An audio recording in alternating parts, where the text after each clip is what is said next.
So let's create the delete function. And of course we will pass in the appointment ID, which is the appointment we want to delete, and return a boolean. And I'm going to go to customers and copy this if statement along with the variable for the rows affected. Actually, I'll copy everything and just modify that. Paste it right here in my delete for the appointments. Because we need the rows affected, that's correct. Here we will ask if the user wants to delete appointment.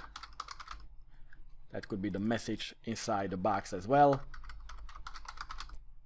And we will display yes or no buttons and warning icon.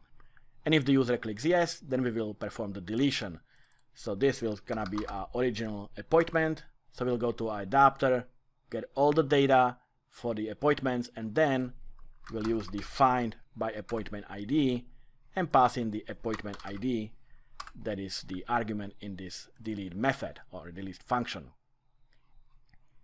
And then we'll select the rows affected that comes from the delete, but I can remove all of this from the customer because here we will pass in the different information, which is of course for the appointments. So the first one is the original appointment ID. So it's gonna be the original appointment dot appointment ID.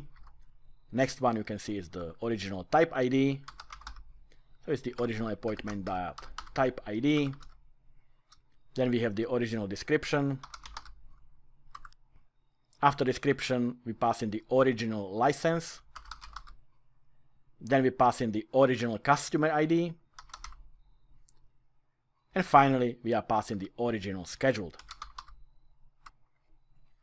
So if the deletion is okay, then rows affected will be 1, otherwise it will be 0. So at the return, we'll simply return true or false, is the rows affected greater than 0. And if it is, then a record was deleted, otherwise it wasn't deleted.